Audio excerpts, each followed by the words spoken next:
Good afternoon, everyone. Just fresh from our factory, so I'm not dressed for the occasion.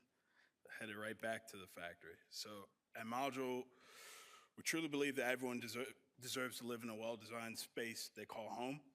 And the day I had today really made me question if we want to live by that, but we continue to live by that.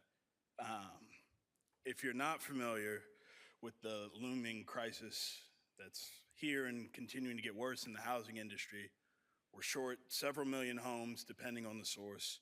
We have an aging workforce, and we have a very wasteful industry. Module's approach to this three-headed monster, we call it, is modular housing that's sustainably designed and manufactured inclusive of the community that the homes are being delivered to.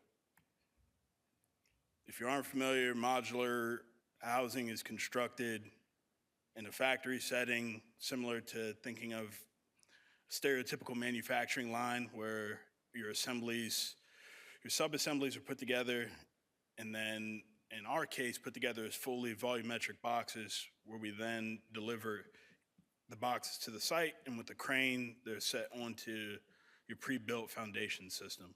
And for simple terms, think of a floor as a box, so you're just stacking Lego blocks.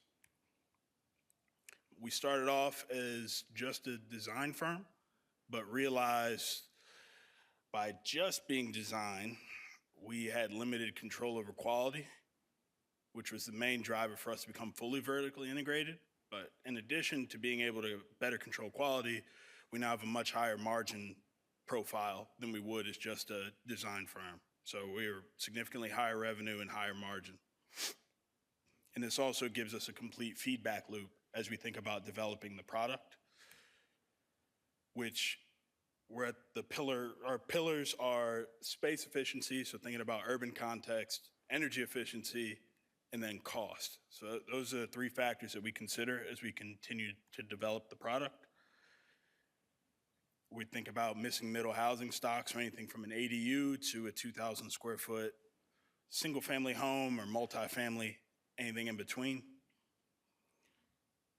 And we design everything to the baseline of the Department of Energy's Net Zero Ready Energy Home Program, but in regular speak, that just means our utility bills are significantly lower than other homes and better for the homeowner at the end of the day. And right now, we have delivered homes in Pittsburgh. We're actively looking to expand our footprint based on our product-led strategy. Our team's built of designers and product managers. And so we think about our homes as a set of standardized components that we can assemble, several different ways, a bunch of permutations. And we've taken a newer approach to modular and surrounded ourselves with industry veterans who are helping us continue to scale our operations. Right now, our pricing is competitive with stick building at a head-to-head when we're thinking about the same exact product, but where we have the advantage is speed. So your carrying costs for the project are significantly lower, and you're de-risked because you have less to manage on site, because 80% of the project is done at the factory. We primarily work with affordable housing developers, whether that's developers, nonprofits, housing authorities, although we still work with market rate developers. In this current climate, a lot of those projects do not pencil, and we found it's made our business stronger because these projects that require subsidy are the only ones that are really penciling these days. And what has really allowed us to take off is opening our factory last year. A lot of modular factories are located in very rural communities where they're able to corner the labor market and drive down salaries, but we pay our people a living wage. We're right in Carnegie. You can come visit us. We have a tour on April 14th. And my email is going to be at the end. Would love, if you're interested, to come spend some more time with us. And you can come look at our houses. We are very proud of the work we do, so we invite people to come see what we're doing because we have nothing to hide. And I'd rather show you than tell you.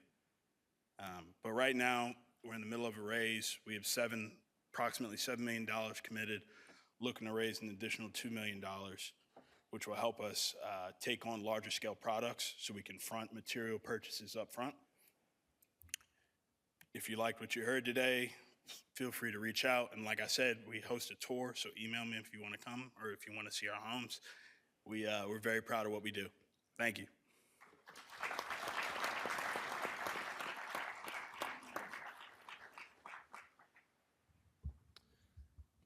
When you think of a building, the traditional process involves a lot of on-site inspections and process and integration with the city or the county or the township that you're building in. Are you guys able to get any efficiency or economy of scale on the bureaucratic aspects of home building and siting through your process? Yeah, so that's where the majority of the time savings come from, delivery to the end of the project, which most of the inspections that are normally done are superseded by a state level inspection. Each state has a third party agency that they use to perform the same inspections but at the factory. And they're on a much more rigid routine schedule where they are serving us as opposed to being at the mercy of your local jurisdiction. So we're able to shave months off of projects because all you have to do is get your finals on site. You don't have to get any partials. Can you speak to a little bit about like the number of units you've built, the different sizes, your revenue? Yep. So modules existed for 8 years, but really existed for about 2 years now, and like really went for it. So we did about $5 million in revenue last year. We'll do about 7.5 this year. It took a while to establish product market fit, and eventually, this is why I joined the company. They took things in their own hands and just developed projects as Module being the developer. And then once we had actual homes to show, that's when the company really took off over the last about 2.5 years. So we've done about 25 homes. We have about 70 doors that we're going through permits right now, and we have 15 units lined up between the next 3 projects, including an expansion into the DMV market. We're doing an apartment building in Richmond, Virginia.